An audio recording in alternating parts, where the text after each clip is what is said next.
네, 오늘 말씀은 불의한 청지기를 넘어라 라고 하는 제목으로 말씀을 드리고자 합니다.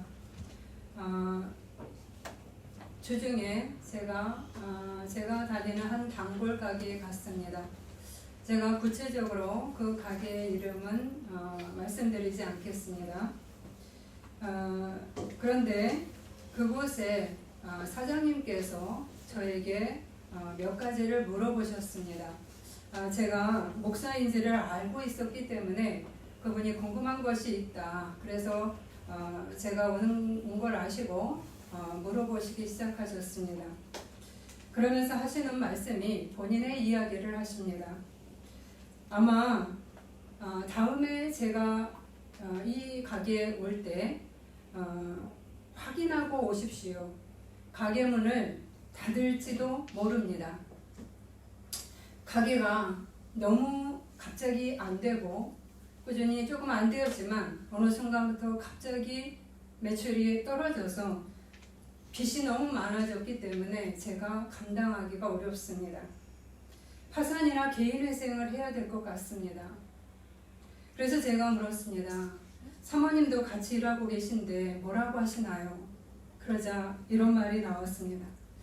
제가 의료보험을 내고 있는데 그 의료보험이 계속 연체가 돼서 밀려 있습니다. 그랬는데 그것을 나라에서 이게 어떤 뭐라 그러죠? 그것을 수거하려고 하는 부분에 있어서 세대 주인 자기한테 그것을 한 게 아니라 세대 원인 아내에게 그 책임을 묻게 되었습니다. 그래서 그날 그것으로 다퉜고, 그래서 그 다툰 후에 아내가 방을 얻어서 집을 나가버렸습니다. 벌써 몇 달이 되었습니다. 그러면 사모님 여기 안 나오시나요? 아니요, 같이 일합니다. 오늘 늦게 오는데 그런 일이 있고 나서 서로 만나면 서로 서먹서먹합니다. 아니, 사모님은 이 일을 아시나요? 제가 사업이 어려운 것을 말하지 않았습니다. 그리고 그동안 다른 사람을 쓰느니 내 아내를 쓰면서 얘에게 월급을 주고 계속 있었습니다. 매달 그래도 힘들어도 좋았습니다. 아니, 그래서 제가 이렇게 얘기했습니다. 아니, 상황이 어려운데 어떻게 혼자 살려고 집을 나갑니까? 힘들 때 서로 돕고 뚫고 가셔야지. 제가 그렇게 얘기했습니다. 그리고 제가 이해가 되지 않는 것은 사모님이 그 가게에 관리를 한단 말이죠. 거기에 사람이 몇 명 오고 가는지를 그분이 관리를 하시는데 그 가게의 어려움을 모를 리가 없는 겁니다. 그럼에도 불구하고 그 사정을 전혀 모를 일이 없음에도 불구하고 그분이 자신에게 뭐 많으면 몇백이겠죠. 그러한 부분이 자기에게 떨어진다고 했을 때 그것으로 인해서 손해보는 것을 아까워해서 그것에 분노해서 집을 나가버렸습니다. 제가 이 소리를 듣고 참 아내가 참 자기만 생각하고 관심을 두지 않는구나. 가게가 어떻게 굴러가든 관심이 없는 것이고 자신이 매달 타는 월급에 마음을 두고 있구나. 이분들은 사실혼 관계입니다. 아내분은 아이를 한 명 두고 재혼한 상태고 남편분은 초혼입니다. 40대 중후반에 계신데 저는 그 사장님을 좋아하는 부분이 뭐냐? 소탈합니다. 사람이 있는 그대로 얘기를 하고 가식이 없습니다. 그리고 개인적인 사정으로 인해서 혼인신고를 하지 않고 산 거예요. 그런데 이제 위기가 닥치자 그 의료보험 얼마 안 낸 것으로 인해서 그것으로 발끈해서 집을 나가버린 그런 모습. 그러면 지금 이 사업체를 문을 닫아야 하는 지경에 이르렀다면 더 빨리 나가겠죠. 그 의료보험 얼마를 내지 않음에도 불구하고 집을 나가는데 하물며 지금 문을 닫아야 될 그 지경에 있어서 그 사모는 어떤 결정을 내렸을까라는 생각을 하게 됩니다. 자신과 자신의 아이에게만 관심이 있는 그러한 모습을 보여주었죠. 그러면서 그분은 이제 제가 갈 때마다 몇 가지 이야기를 했습니다. 제가 고등학교 때까지 신앙생활을 했습니다. 그러나 제가 일을 하면서 주일을 성수하지 못했고 교회를 나가지 않으므로 제 신앙이 지금은 별로 없습니다. 그런 이야기를 하셨어요. 그래서 제가 아침에 일찍 새벽에라도 나갔다가 오세요. 혼자 신앙은 어렵습니다. 믿음이 없으시고 그러면서 하시는 이야기가 너무 바빠서요. 그리고 마음이 그냥 제가 마음만 있으면 되지 않나요? 라고 하는 이야기를 한 겁니다. 그런데 이런 위기가 닥쳤을 때 이 사장님의 말이 바뀌기 시작합니다. 목사님, 기도는 어떻게 해야 하나요? 기도를 꼭 무릎 꿇고 해야 하나요?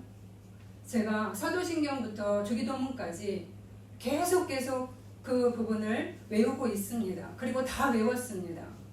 그런데 그걸 무릎 꿇고 처음부터 사도신경부터 예배를 드리는 식으로 해서 기도를 해야 될까요? 저 그냥 수시로 기도를 합니다. 지금은 열심히 앉아있으면 반복해서 주기도문을 외우고 있고요. 참 외우기 어려웠는데 참 열심히 그 영상을 틀어놓고 제가 외웠습니다. 그러면서 이렇게 얘기를 했습니다. 하나님께 저에게 다시 한 번만 기회를 주십시오. 그러면 저희 어머니와 함께 손을 잡고 제가 교회에 나가고 싶습니다. 그렇게 되기를 원합니다. 저에게 한 번만 기회를 주십시오. 라고 기도를 한다고 얘기합니다. 그래서 제가 이렇게 얘기를 드렸습니다. 사장님, 포기하지 말고 계속 기도하세요. 빨리는 안 되겠지만 포기하지 마세요. 형식을 따지지도 마시고 수시로 하시는 그 기도는 능력이 많습니다.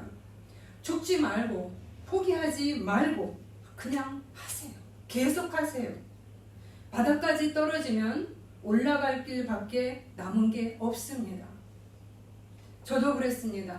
저도 어려운 일을 겪었고 그리고 뚫린 게 하늘이라 수시로 하나님 앞에 기도했습니다. 예수님께서 구유에 태어나신 이유가 뭔지 아십니까? 가장 밑바닥까지 떨어진 그러한 사람들을 붙들고 그들을 일으키려고 거기에 구유에 오신 것입니다. 그것을 기억하세요, 사장님. 예수님 꼭 붙드세요. 저는 제가 갈 때마다 그분에게 얘기가 나오면 그래도 예배를 드렸으면 좋겠습니다 라는 말을 참 했습니다.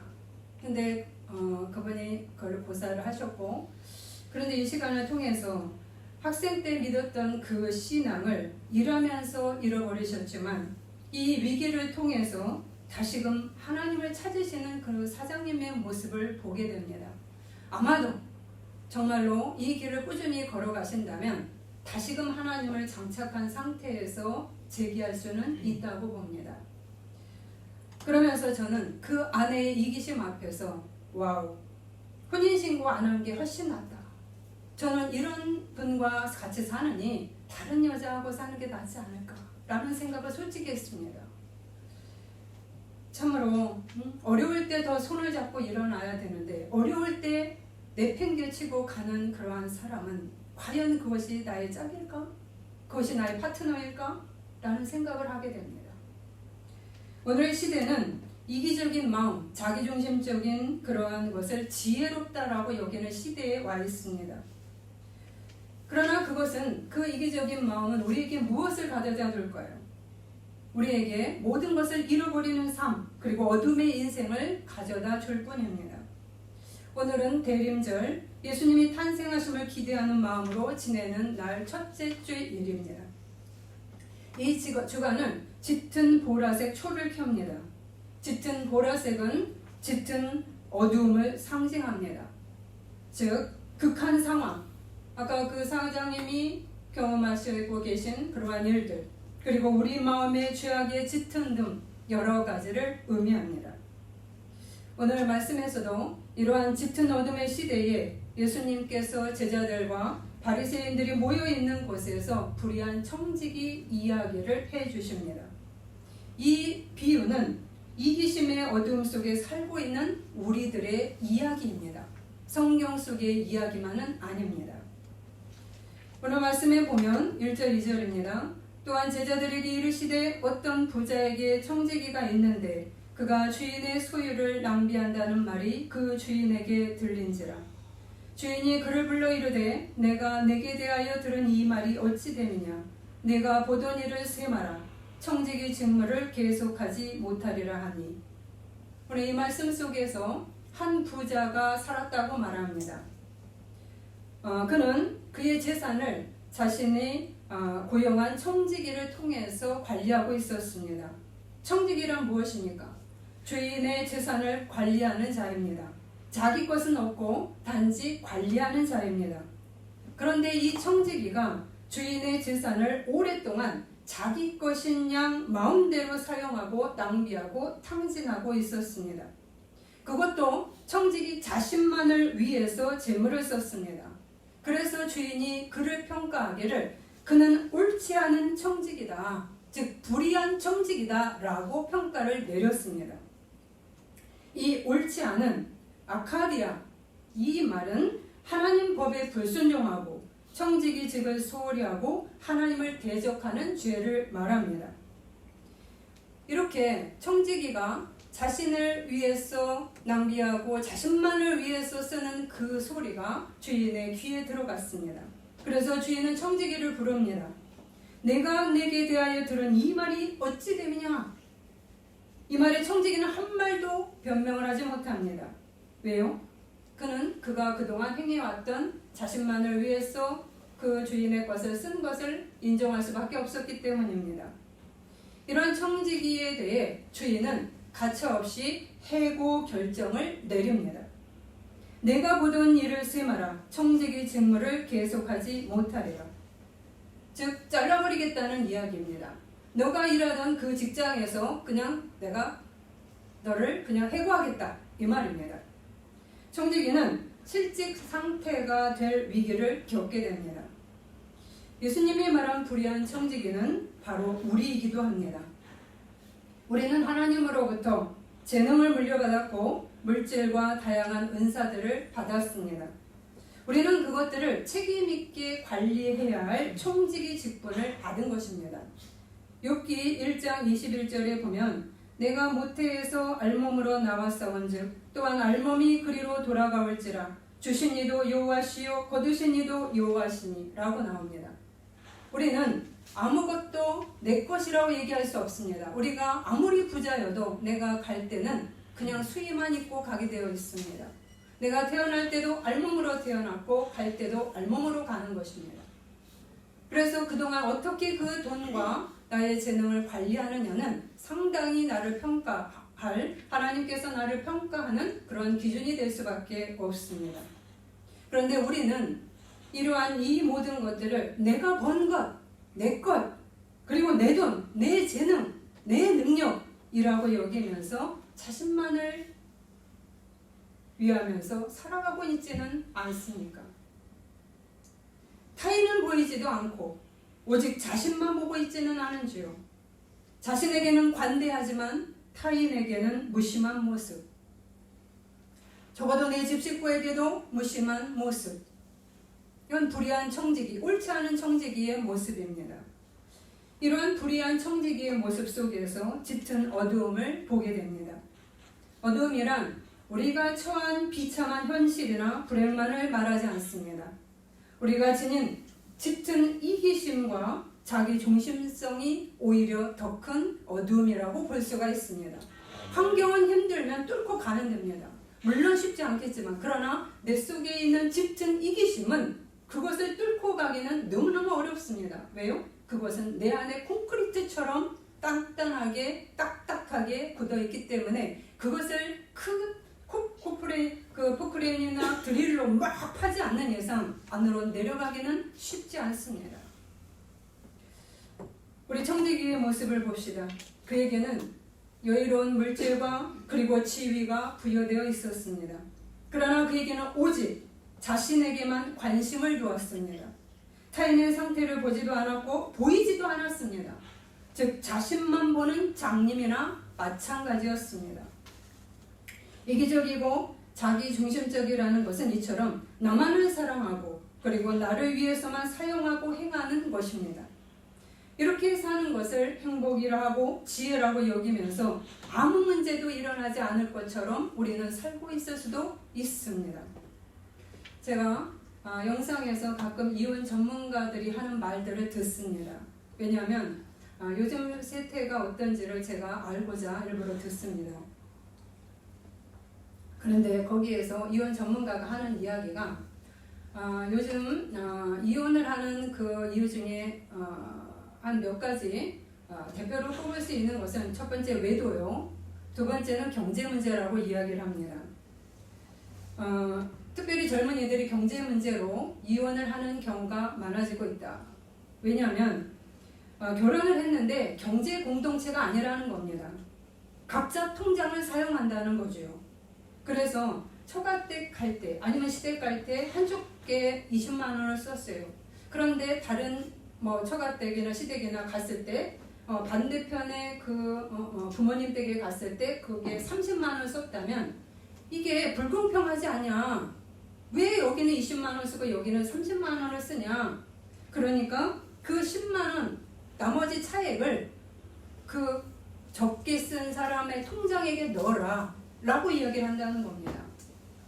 그래서 그래서 똑같이 30만 원이 돼야 되니까 우리 엄마한테 20만 원 했으니까 나한테 10만 원을 더 넣어줘. 이렇게 얘기를 한다는 거예요. 그리고 뭐든지 사도 물건도 반반씩 이렇게 생활을 한다는 겁니다. 그러면서 이것이 오히려 공평하다라고 젊은이들이 주장한다는 겁니다.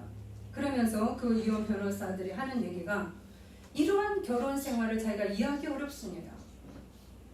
왜냐하면 이들은 이미 결혼함과 동시에 이혼을 전제로 결혼한 거나 마찬가지입니다. 쉽게 이혼으로 가고 있는 길을 처음부터 이미 실천하고 있기 때문입니다. 결혼은 여러분 계약 공동체가 아닙니다. 계약 1대1로 하는 것이 결혼이 아닙니다. 특별히 크리스찬의 결혼은 계약 공동체가 아니라 언약 공동체입니다. 아멘. 언약이란 무엇인가? 하나님께서 아브라함과 약속하신 것처럼 희생과 헌신과 인내가 요구되는 것이 바로 언약입니다. 그렇기 때문에 결혼은 이렇게 1대1로 계산으로 하는 것이 아니고 바로 서로가 희생과 헌신과 인내로 하는 것이 언약 공동체인 겁니다. 아멘. 여러분의 가정은 어떨까요? 우리 젊은이들은 어떤 생각을 하고 있을까요?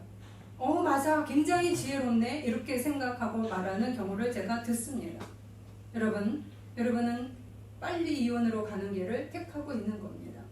아까 제가 말씀드린 그 사장님도 그런 마음이 전혀 없어요. 제가 다시 그곳에 가서 그분에게 인사를 했을 때 그분은 가슴이 허한 모습인 것처럼 혼자 앉아 계셨습니다. 가장 믿어야 될 아내가 자기를 버리고 그냥 갔을 때 어떤 느낌이었을까요? 우리는 이런 것들을 지혜롭다고 생각하며 살아가는 시대에 와 있습니다. 이 시대도 이러한 이기적인 증상들이 난무하지요. 지혜롭다고 생각을 하지요. 그러나 하나님의 시각에서는 다른 평가가 나옵니다. 하나님은 참고 기다리시면서 이 청지기를 바라보고 있었습니다. 이 주인은 하나님을 상징합니다. 그리고 이제 주님은 더욱더 오랫동안 더 이상 기다리지 않고 청지기를 불렀습니다. 그리고 그 이기적인 악을 추궁합니다. 변명하지 못할 지경까지 주님은 기다리셨던 겁니다. 그리고 하나님은 큰 칼을 빼어듭니다. 잘라버려라. 해고를 선언한 겁니다. 모든 것을 잃어버리는 순간이 왔습니다. 우리가 내 것이라고 꽉 붙잡고 누리고 오던 것을 어느 날 송두리째로 잃어버릴 수 있다는 이야기입니다. 아직까지는 장사가 잘 됐어요. 그런데 갑자기 툭 매출이 떨어졌습니다. 그 이후로 제가 걷잡을 수 없이 이것저것 모든 세금도 연체되고 모든 신용카드, 신용대출을 받은 것도 더 이상 은행에서 만기가 다 도래와서 더 이상 갚을 수 없는 지경에 이르렀습니다. 가게 주인은 나가라고 이야기합니다. 제가 더 이상 어떻게 할 수가 없습니다. 그러나 이처럼 우리 안에 모든 것을 잃어버리는 순간이 올 수도 있습니다. 저는 그 사장님이 참 그래도 순수한 면이 있으셔서 좋지만 우리에게 이러한 갑자기 모든 것을 잃어버리는 순간이 올 때는 멘붕이 오게 되어 있지요. 그럼에도 불구하고 마지막까지 자신의 아내가 거기 안에 직원으로 있을 때 그 돈을 챙겨주려고 하는 그 모습을 보면 저는 참 감동할 수밖에 없습니다. 우리는 이렇게 이기심의 악이 얼마나 모든 것을 잃어버리는 길을 내는 것인지를 보게 됩니다. 우리는 청지기로부터 하나님으로부터 주어진 것들을 빼앗기는 날이 올 수도 있다라는 것을 기억해야 합니다. 우리는 우리에게 주어진 귀한 기회들을 놓쳐버리게 됩니다. 이처럼 이기심이라는 악은 우리로 하여금 모든 것들을 빼앗기게 만들어버립니다.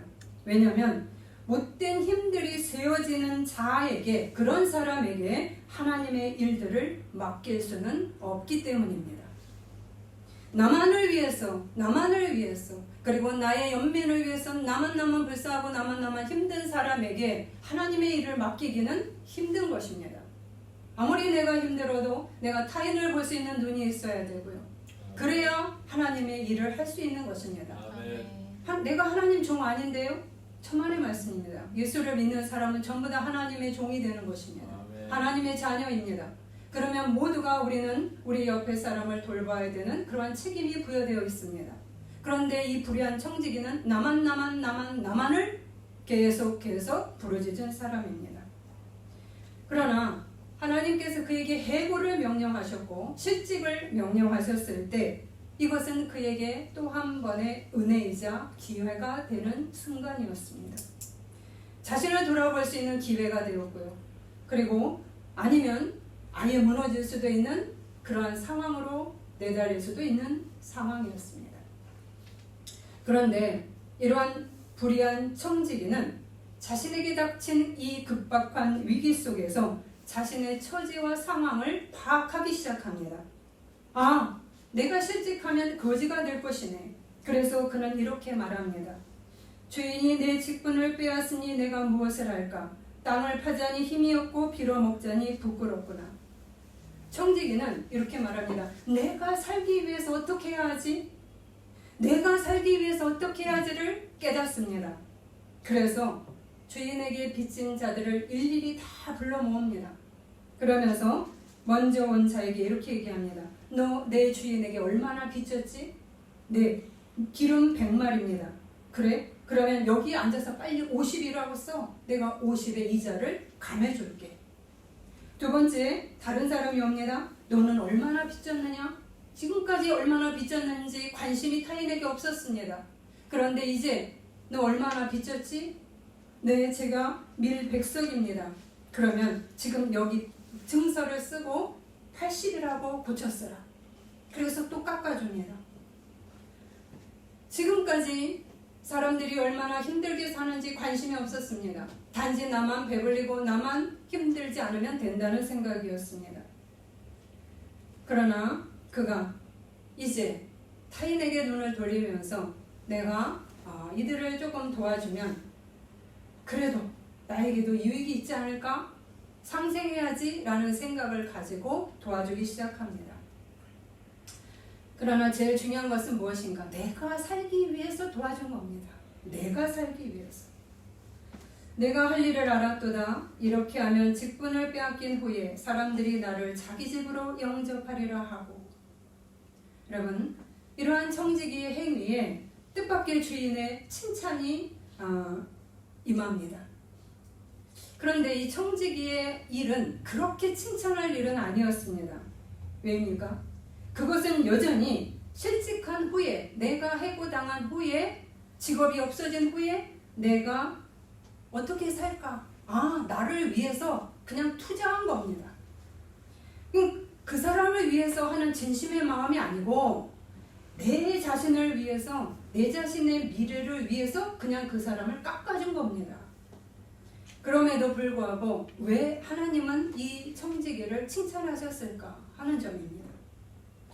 그것은 그의 이기심, 오직 자기중심적이라는 그 늪에서 조금이나마 벗어나기 시작했기 때문입니다.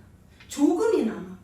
이전까지는 그에게는 하나님도 보이지 않았고요. 타인의 곤란함은 전혀 눈에 들어오지도 않았습니다.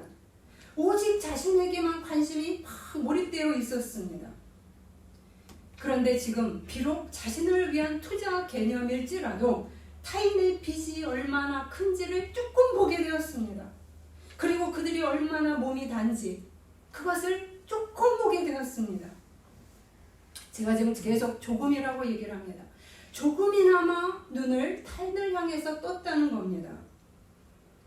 이것은 그의 이기심의 늪 속에서 완전히 멸망할 것을 벗어나게 하는 길이기도 했기 때문입니다. 아멘. 내가 너희에게 말하노니 불의의 제물로 친구를 사귀라. 그리하면 그 제물이 없어질 때에 그들이 너희를 영주할 처소로 영접하리라. 그러나 우리는 이 청지기가 여전히 자신의 이기심을 버린 것은 아니라고 제가 말씀드렸습니다. 왜냐? 그는 주인에게 미안한 마음, 반성의 자세가 하나도 보이지 않습니다. 오직 자신의 앞날만을 걱정할 뿐입니다. 이런 걱정 때문에 타인을 도와준 것이지 하나님에게 진정한 반성, 내가 이기심으로 이렇게 살아왔습니다, 나의 모습을 인정하지는 않은 겁니다. 이것이 이 불의한 청지기의 한계였습니다. 여러분은 어떠실까요? 여러분은 여러분의 미래를 위해서만 투자하시고 여러분에게 돈에 대해서 상당히 민감하실까요? 민감하시죠. 그리고 타인에 대해서 아니면 내가 가장 고생하고 있다고 하면서 내 속으로 꽂혀 계시지는 않을까요? 우리가 아마도 불의한 청지기일 수가 있습니다. 그런데 우리는 이 불의한 청지기를 넘어서야 합니다. 아멘. 왠지 아십니까? 계속 이러한 나의 미래를 위한 투자 개념으로 우리가 남을 돌본다면 우리는 다시 나의 이기심은 원상복귀 됩니다. 이게 무서운 겁니다. 아까 말씀드린 대로 나의 이기심이 콘크리트처럼 단단해지는 것을 뚫는 것은 쉽지 않습니다. 그럼에도 불구하고 하나님 앞에 나의 이기심의 모습을 보면서 회개를 하지 않으면 나는 이 이기심은 더욱더 강해집니다. 그러면 어떻게 이 불의한 청지기를 넘어서야 하는가? 그것이 10절, 12절에 나와 있습니다. 지극히 작은 것에 충성된 자는 큰 것에도 충성되고 지극히 작은 것에 불의한 자는 큰 것에도 불의하니라. 너희가 만일 불의한 재물에도 충성하지 아니하면 누가 참된 것으로 너희에게 맡기겠느냐? 너희가 만일 남의 것에 충성하지 아니하면 누가 너희의 것을 너희에게 주겠느냐? 이 말씀 안에 비결이 나와 있습니다. 지극히 작은 것에 충성된 자는 큰 것에도 충성되고, 이 말씀은 무엇인가? 충성도 잘합니다. 즉 작은 충성을 했는데 이 충성이 자라서 더 큰 충성이 된다는 이야기입니다. 아멘. 내가 작은 헌신을 했고 작은 희생을 했고 작은 나눔을 했고 그리고 내가 차곡 하나님 앞에 회개를 하기 시작했습니다. 그런데 이것이 점차 더 큰 헌신으로 내가 자랍니다. 더 큰 희생과 더 큰 감사와 더 큰 겸손으로, 그래서 큰 그릇으로 넉넉한 사람으로, 인자한 사람으로 타인을 이해하고 배려하고, 내가 불이익을 당할지라도 내가 발끈하게 화내지 않고 내가 오히려 참고 그리고 그 상황을 잘 헤쳐나갈 수 있는 그러한 사람으로 내가 자라나는 겁니다. 아멘. 그래서 하나님의 충성된 일꾼이라 일컬음을 받게 됩니다. 아멘. 반대로 지극히 작은 것에 불의한 자는 큰 것에도 불의하니라. 이 말씀은 무엇일까요? 마찬가지로 지극히 작은 것에 불의한 자도 잘합니다. 어떻게 잘하는가? 불충실과 이기적인 것도 자라납니다. 점차 더 이기적이 되어 가고요. 자기중심적인 힘은 더 커집니다. 인색하고 억지로 행하고 짜증내고 원망하고 어떤 일이 있으면 남의 탓을 바로 하게 되고, 그리고 분노하고 미움과 시기심으로, 그리고 자기 연민과 독의 힘들을 자석처럼 끌어당깁니다. 여러분, 내가 이기심 하나를 갖고 있다고 이기심이 하나가 이렇게 자라나는 게 아닙니다. 내가 이기심 하나를 갖고 있는데 내 옆에 좋지 않은 것들을 다 끌어모읍니다. 내가 갖고 있는 강한 이기심이라는 인력이 내게 나쁜 시기심과 분노와 혈기와 남을 배려하지 않는 발끈하는 마음을 다 끌어당깁니다. 그래서 나는 더욱더 나쁜 힘들이 커지게 되어 있습니다. 그래서 이 불의한 자는 처음에 작은 불의를 내가 방치하고 나왔을 때 더욱 좁고 더욱 작고 작은 자가 됩니다. 그래서 자기에게 미치는 작은 해에 대해서 작은 어떤 힘든 일을 겪었을 때 발끈하는 거예요. 그러면서 민감하게 반응하면서 나만 손해를 보는 듯 화를 확 내버립니다. 그때 그 사람의 인격이 다 드러납니다. 아, 이 사람은 이렇게 어떤 일을 당했을 때 어떻게 반응하는구나. 그 사람이 좋을 때 여러분 평가하는 게 아닙니다. 어떤 일을 겪었을 때 어떻게 반응하는가에 따라서 그 사람의 갖고 있는 본 모습이 드러나는 겁니다. 그것을 당연한 듯 바라보시는 게 아니죠. 우리는 그것들을 조금 더 면밀하게 구석구석 살피고 분석해야 됩니다. 아멘. 우리는 이렇게 작은 것에서 내가 불의한 자에게, 불충성한 자에게 이 사람은 점차 자신의 손해에 민감하게 되고 그래서 더 작고 그리고 독이 많은 자로 자라나게 되는 것이죠. 그리고 반대로 예수님이 기뻐하시는 아까 말한 충실한 것들, 충성된 것들은 밀어버리는 힘이 강해집니다. 왜요? 내가 나쁜 것을 끌어들이는 힘이 강한 만큼 내가 좋은 면들이 들어오는 것들을 밀어내게 되어 있습니다. 그렇기 때문에 이러한 사람에게는 하나님의 나라 일꾼으로 적합하지 않다는 평가를 받게 되고 그리고 하나님으로부터 잘리는 해고를 당하는 일을 겪게 된 것입니다. 왜냐하면 악의 번성은 오히려 독이 될 뿐이기 때문에 주인이 해고시켜 버리는 것입니다. 우리는 이러한 청지기를 넘어서야 합니다. 우리는 그 예를 쉰들러 리스트에서 배울 수가 있습니다. 영화 쉰들러 리스트를 보면 2차 세계대전 중에 이 독일인 사업가인 쉰들러는 돈을 긁어모으기 시작했습니다. 그의 공장에는 유대인들을 고용해서 일을 시켰습니다. 어디에도 피난처가 없었던 이 유대인들에게 쉰들러의 공장은 안전이 보장된 유일한 천국으로 통했습니다. 그 과정에서 쉰들러는 한 생명의 무한한 가치에 눈을 뜨게 됩니다. 어느 날 유대인들이 아우슈비츠 처형장으로 끌려가서 죽는 것을 알게 됩니다. 그때 쉰들러는 잠 못 이루는 밤을 이룹니다.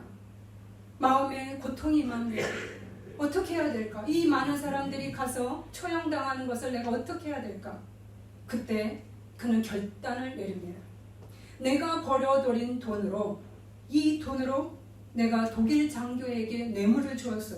내가 내 편으로 만들자. 그래서 자기의 돈을 막 투자를 합니다.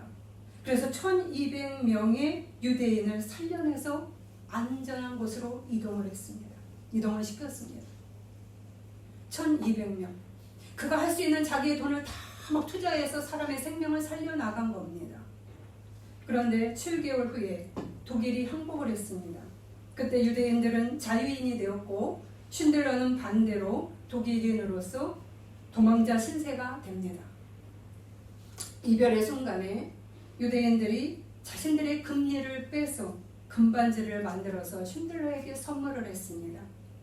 그 반지에는 한 글귀가 쓰여져 있었습니다. Whoever saves one life saves the world entire. 저 무슨 말이냐? 누구든지 한 사람의 생명을 구하면 그는 곧 전 세상을 구하는 것이다. 이 문구가 적힌 반지를 쉰들러에게 선물을 했습니다. 쉰들러는 이 글귀를 보고 통곡을 합니다. 그리고 외칩니다. 더 구할 수도 있었을 거야. 좀 더 구해낼 수 있었어. 왜 내가 이 차를 안 팔았지? 이 차를 팔았으면 10명은 구했을 텐데 왜 내 이 금배지를 팔지 못했지? 그랬으면 2명은 구했을 거야. 아니 1명은 구했을 거야. 쉰들러는 통곡을 합니다. 우리는 쉰들러를 통해서 자신을 위해 공장을 세워서 돈을 버는데 열심으로 했죠. 돈 버는 건 나쁘지 않습니다. 돈은 중립적인 존재이기 때문입니다. 그런데 그가 자신만을 위해서 그 돈을 열심히 벌었던 그 이기심에서 그는 선을 행하는 방향으로 틀어버립니다. 아, 내가 이렇게 살지 말아야 되겠다. 그러면서 유대인을 구하는 방향으로 틀었습니다. 이 작은 충성에서 시작된 이 쉰들러는 큰 충성의 열매를 거두기 시작했습니다. 아멘. 첫 번째는 자신이 먼저 살아났습니다. 이기심의 늪에서 벗어났고요. 두 번째는 유대인이 많이 살아났습니다. 세 번째는 독일의 악을 적어도 줄이기 시작했다는 겁니다. 아멘. 자기네 나라의 악의 힘이 굉장히 번성하 나가는 것에 제동을 걸기 시작했다는 것입니다. 아멘. 독일을 위해서도 큰 일을 한 자가 바로 이 쉰들러입니다. 이것이 바로 예수님께서 하신 말씀입니다. 지파인이 두 주인을 섬길 수 없나니 혹 이를 미워하고 저를 사랑하거나 혹 이를 중히 여기고 저를 경히 여길 것이니라. 너희는 하나님과 재물을 겸하여 섬길 수 없느니라. 언제 어디서든 재물은, 돈은 우리의 주인이 되고자 소리칩니다. 내가 너희 주인이 될 거야. 내가 너희 주인이 될 수 있어. 그때 우리는 어떤 자세를 갖고 있는가? 이 주인이 되고자 하는 재물의 요구에 언제든지 기꺼이 응하고자 하는 마음을 우리는 갖고 있습니다. 오케이. 돈이 최고지.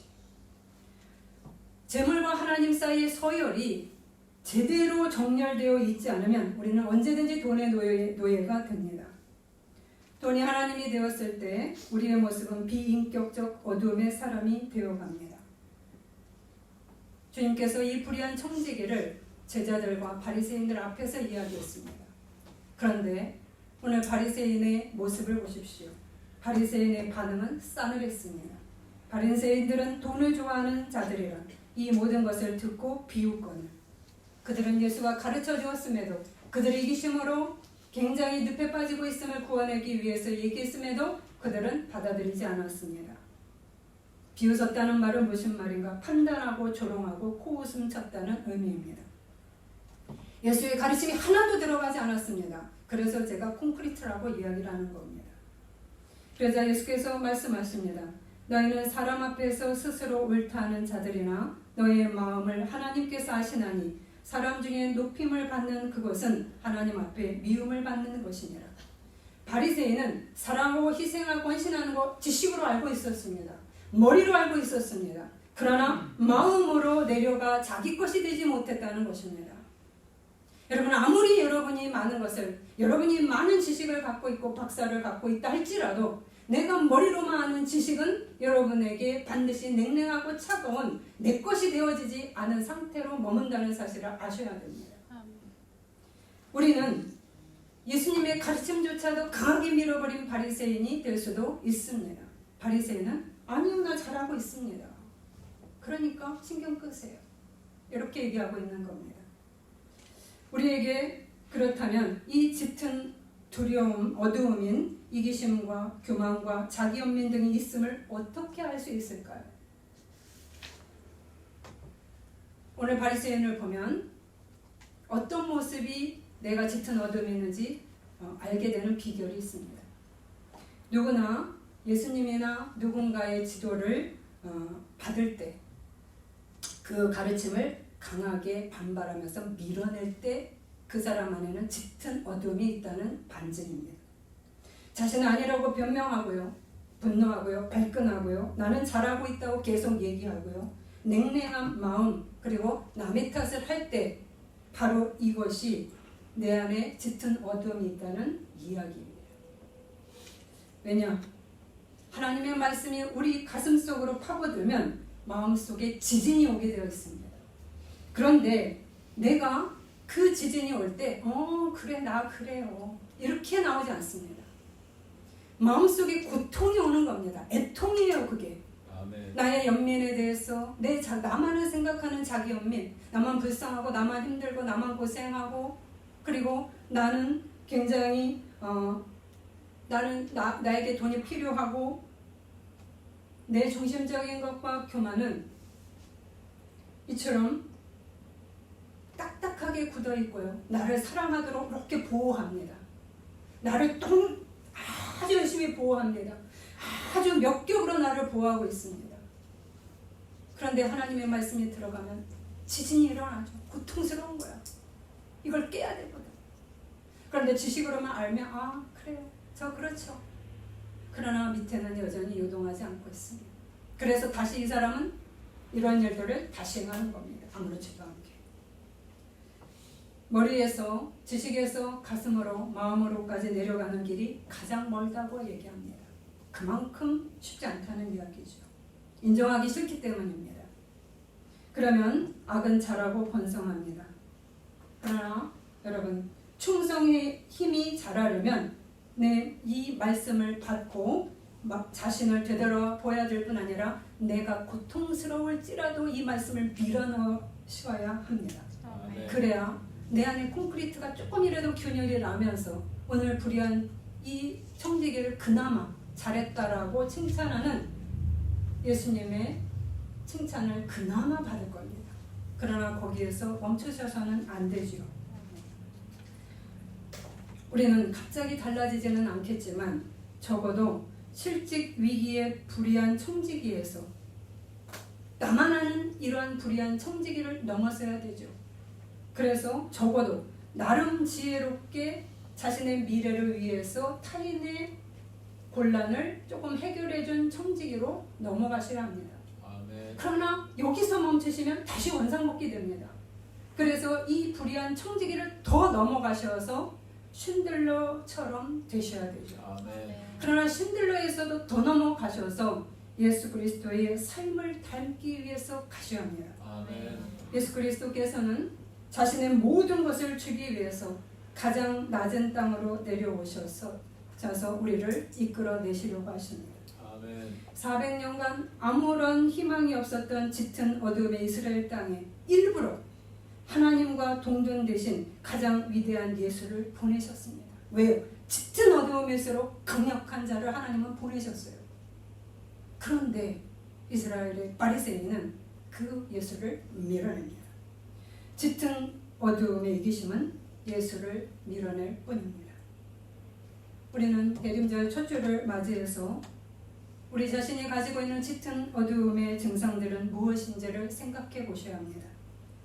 그리고 여전히 강하게 말씀하시는 예수님의 음성을 바리새인처럼 밀어내시는 것이 아니라 억지로라도 여러분이 마음속에 내 마음속으로 집어 밀어 넣으셔야 합니다. 아멘.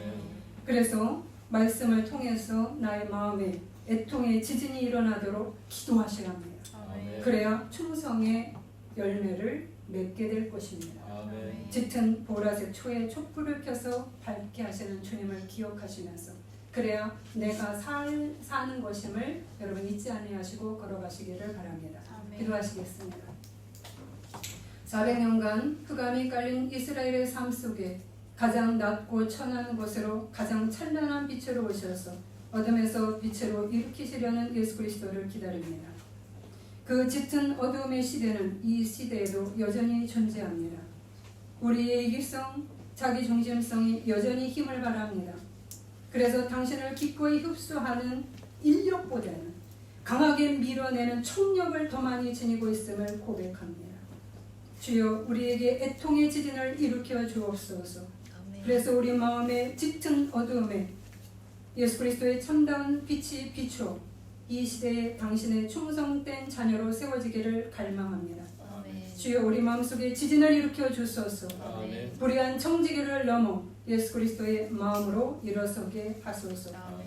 예수 그리스도의 이름으로 기도드립니다. 아멘.